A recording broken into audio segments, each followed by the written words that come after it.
दलित और पिछड़े vote bank को खो देने का डर क्या होता है, ये भाजपा और भाजपा की केंद्र सरकार के आज के 2 कदमों से साफ हो गया है। वैसे भी कहा जाता है कि स्वस्थ लोकतंत्र के लिए मजबूत विपक्ष जरूरी है और मजबूत विपक्ष के आगे आज न सिर्फ सत्ता बल्कि सत्तारूढ़ पार्टी के संगठन ने भी कैसे घुटने टेके ये पूरा देश देख रहा है। हम बात कर रहे हैं आज की 2 बड़ी खबरों की। पहली ये कि मोदी कैबिनेट ना नुकुर के बाद आखिरकार जातिगत जनगणना कराने की मंजूरी दे चुकी है और दूसरी ये कि यूपी में दलित वोट बैंक को बचाने के लिए भाजपा ने दिखावटी धरना प्रदर्शन किया। शोर मचाकर भाजपाइयों ने सपा के पीडीएफ फॉर्मूले को कमजोर करने की कोशिश तो की, लेकिन अखिलेश यादव ने खुद सामने आकर नहले पे दहला मार दिया और भाजपा फिर से फंसती हुई दिखाई दी। बात करते हैं जातिगत जनगणना की। सरकार ने जानकारी दी है कि अगली जनगणना के दौरान जातियों की भी गणना की जाएगी। प्रधानमंत्री नरेंद्र मोदी की अध्यक्षता में कैबिनेट की मीटिंग हुई, जिसके बाद केंद्रीय मंत्री अश्विनी वैष्णव ने जातिगत जनगणना कराए जाने का ऐलान मीडिया के सामने आकर किया। इंडिया गठबंधन के तमाम बड़े नेता, फिर चाहे राहुल गांधी हो, सपा चीफ अखिलेश यादव हो या फिर आरजेडी के नेता तेजस्वी यादव हो, लगातार संसद से लेकर सड़क तक जातिगत जनगणना की मांग उठा चुके थे, लेकिन सरकार ने मौन साध रखा था। यहाँ तक कि पिछले दिनों संसद में केंद्र सरकार ने जानकारी दी थी कि फिलहाल जातिगत जनगणना को लेकर सरकार का कोई प्लान नहीं है। हालांकि आज यू टर्न लेते हुए मोदी सरकार ने जातिगत जनगणना का ऐलान कर दिया। इधर सरकार ने जैसे ही ऐलान किया वैसे ही राहुल गांधी और अखिलेश यादव के 2 वीडियो वायरल हो गए। एक वीडियो में अखिलेश यादव लोकसभा में जातिगत जनगणना को लेकर अपनी बात रखते हुए सुनाई दिए, तो दूसरी ओर राहुल गांधी भी इसी का प्रण दोहराते हुए दिखाई दिए। हम लोग तो उस पक्ष के धर लोग हैं, अगर आप करा सकते हैं तो आप कराइए। नहीं अध्यक्ष महोदय, जब कभी भी हम लोगों को मौका मिलेगा तो जाति जनगणना कराने का काम हम लोग करेंगे। मेरा आप लोग इंसल्ट करना चाहते हैं, आप खुशी से करिए, आप रोज करिए, मगर एक बात मत भूलिए, जाति जनगणना को हम यहाँ पास करके दिखाएंगे।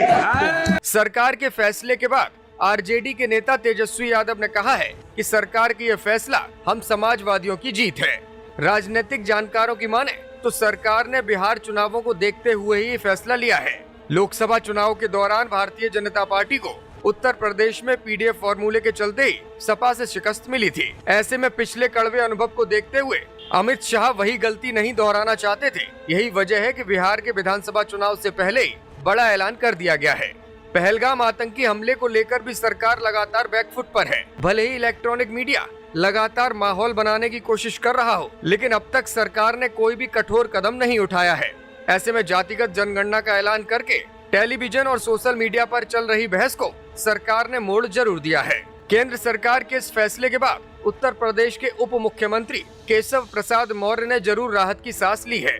पिछले कुछ सालों में वो अपने मन की बात लगातार जाहिर कर चुके थे। वो चाहते थे कि जातिगत जनगणना पर सरकार फैसला ले, लेकिन उनकी ये चाहत अब तक पूरी नहीं हो सकी थी। ऐसे में कैबिनेट के फैसले के बाद उनका बयान भी सामने आया है। इसका स्वागत भी करता हूं और माननीय प्रधानमंत्री श्री नरेंद्र मोदी जी सहित पूरी केंद्रीय कैबिनेट को बधाई देता हूं। और यह जाति जनगणना की मांग करने वाले श्री राहुल गांधी और कांग्रेस के लोग ढोंग करते थे, समाजवादी पार्टी ढोंग करती थी। आज जिसको करना होता है वो करके दिखाता है। दूसरी ओर आज भारतीय जनता पार्टी ने उत्तर प्रदेश में अखिलेश यादव के खिलाफ प्रदर्शन किया। बाबा साहब भीमराव अंबेडकर और अखिलेश यादव की तस्वीरों को एक साथ लगाने पर यह सियासत गरमाई है। लखनऊ में भाजपा कार्यकर्ता अखिलेश के खिलाफ सड़क पर उतर आए और नारेबाजी की। कानपुर से लेकर मेरठ तक और लखनऊ से लेकर आगरा तक भाजपा के कार्यकर्ता हंगामा कर रहे थे, सपा को दलित विरोधी पार्टी बता रहे थे। ऐसे में बलिया पहुंचे अखिलेश यादव ने इस पूरे मामले को लेकर अपनी बात बड़ी ही साफ गोई के साथ रख दी। साथ ही बातों में ये साफ कर दिया कि दोबारा इस तरह की तस्वीर समाजवादी पार्टी प्रयोग नहीं करेगी, लेकिन भाजपा को भी इससे बचना होगा। समाजवादी पार्टी के लोहिया वाहिनी के जिला अध्यक्ष जो उससे गलती हुई या गलती उसने की, उसको हम समझाएंगे, समझाएंगे कि भविष्य में किसी भी नेता के साथ या किसी भी महापुरुष के साथ इस तरह की तस्वीर किसी भी नेता की नहीं बनाए। हम तो समझा देंगे, मान भी जाएगा। क्या भारतीय जनता पार्टी के अपने नेताओं को समझाएंगे?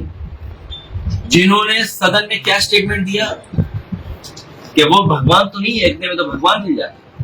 अब अपने कार्यकर्ता को तो समझाने के लिए क्या बीजेपी के लोग अपने नेता को समझा पाएंगे?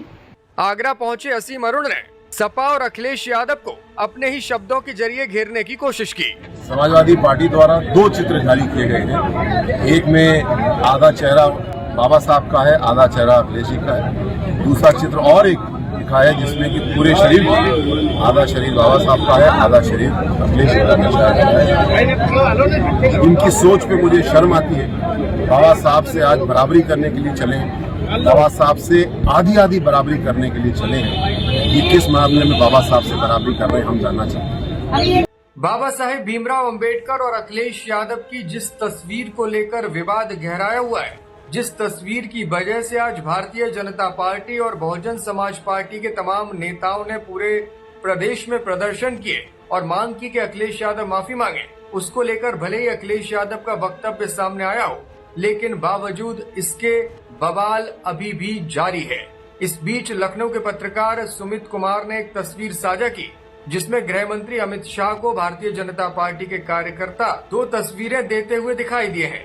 ये दोनों तस्वीरें भी लगभग वैसी ही हैं जैसी अखिलेश यादव के साथ डॉक्टर भीमराव अंबेडकर की तस्वीर को मिलाकर प्रिंट किया गया था। जी हाँ, ये दोनों तस्वीरों में आप देख सकते हैं कि एक तरफ अमित शाह का चेहरा है तो दूसरी तरफ चाणक्य और लौह पुरुष सरदार वल्लभ भाई पटेल की फोटो दिखाई देती है।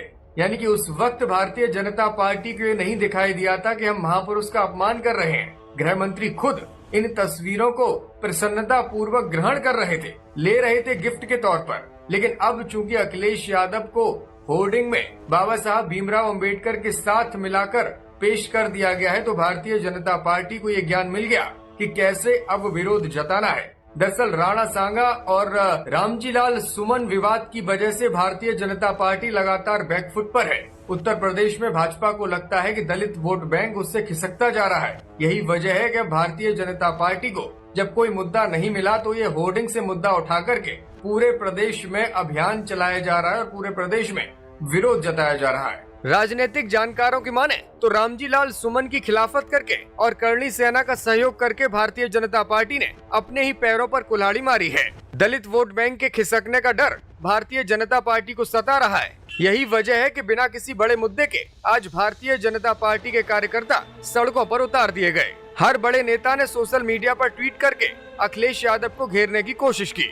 भाजपा को उम्मीद थी कि अखिलेश यादव इस हमले के बाद बैकफुट पर चले जाएंगे, लेकिन अखिलेश ने बड़ी ही साफगोई से पूरे विवाद का पटाक्षेप तो कर ही दिया, साथ ही साथ जातिगत जनगणना पर भी अपनी राय सार्वजनिक की। अखिलेश ने ट्वीट करते हुए लिखा, जाति जनगणना का फैसला 90% पीडीए की एकजुटता की 100% जीत है। हम सबके सम्मिलित दबाव से भाजपा सरकार मजबूरन ये निर्णय लेने को बाध्य हुई है। सामाजिक न्याय की लड़ाई में ये पीडीए की जीत का एक महत्वपूर्ण चरण है। साथ ही साथ अखिलेश यादव ने चेतावनी दी कि अपनी चुनावी धांधली को जाति जनगणना से भारतीय जनता पार्टी दूर रखे। एक ईमानदार जनगणना ही हर जाति को अपनी अपनी जनसंख्या के अनुपात में अपना वो अधिकार और हक दिलवाएगी जिस पर अब तक वर्चस्ववादी फन मारकर बैठे थे। ये अधिकारों के सकारात्मक लोकतांत्रिक आंदोलन का पहला चरण है और भाजपा की नकारात्मक राजनीति का अंतिम। भाजपा की प्रभुत्ववादी सोच का अंत होकर ही रहेगा। संविधान के आगे मन विधान लंबे समय तक नहीं चल सकता। डिजिटल चैनल 4 PM पर पाबंदी लगने और नेहा सिंह राठौर पर FIR होने को लेकर अखिलेश यादव ने कहा कि पाबंदी अंत की ओर बढ़ती है जो भयभीत सत्ता की निशानी होती है। पाबंदी अंत की ओर बढ़ती है तो भयभीत सत्ता की निशानी होती है। पाबंदी जो है सत्ता की सबसे जो भय आ गया उनके अंदर कि लोग पुलवामा के साथ साथ पहलगांव की भी चर्चा कर रहे हैं, पहलगांव के साथ साथ पुलवामा की भी चर्चा कर रहे हैं।